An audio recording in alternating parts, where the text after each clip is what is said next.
Greetings to everybody at this Second Amendment Foundation Gun Rights Policy Conference. I want to thank all of the members of the Second Amendment Foundation that have made this possible, and in particular to thank my colleagues at the Doctors for Responsible Gun Ownership for allowing me to share their time with them in presenting to you today. I'm Dr. Dennis Petrocelli. I am a forensic psychiatrist, and I have studied human violence and aggression and the evaluation of human violence for the past 20 years.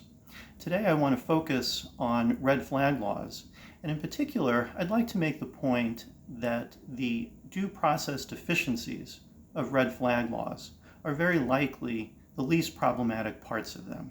And that's because these laws lack fundamental fairness. And the reason for that is that we don't have any form of risk assessment that could possibly accomplish what red flag laws challenge us to do, which is to identify persons who are at great imminent risk of violence with a gun, absent illegal behavior leading up to that risk assessment. So first, let me emphasize that those of us who do this kind of work, the exception of those of us at Doctors for Responsible Gun Ownership, are extremely biased against gun owners. In gun violence, psychiatry, risk assessment, and social policy, Dr. Eliza Gold, a forensic psychiatrist, wrote, "The cumulative implication of this evidence is that the prevalence of guns is a high risk factor for gun violence, and restricting access to firearms decreases firearms-related morbidity and mortality," essentially saying that the presence of a gun is sufficient for there to be risk. And given that that will be the mindset of most evaluators, I don't see how evaluees could possibly get a fair shake.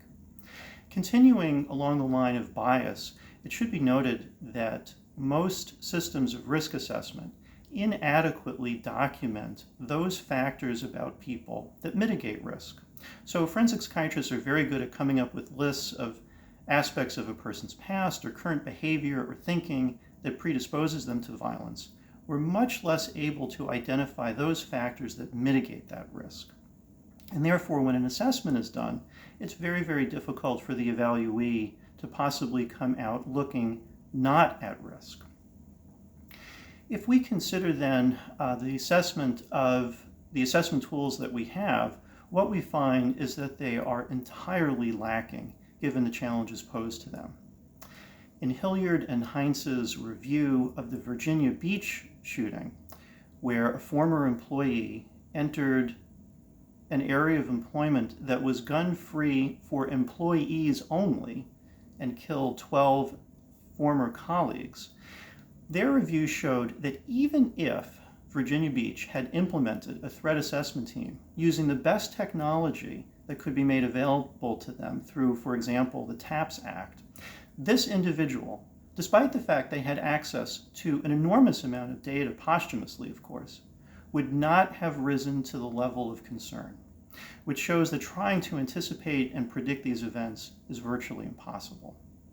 If we then turn our attention to risk assessment as presented by Dr. Rose Marin in Massachusetts, gun grabber in chief, he wrote that even if we use the best risk assessment methods available, most predictions of violence would be wrong 9 out of 10 times.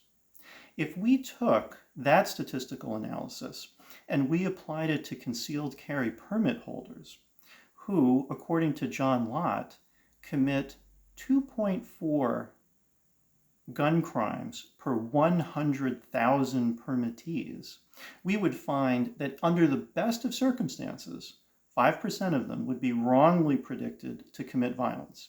Given the preceding issues of bias, I think those numbers are considerably greater.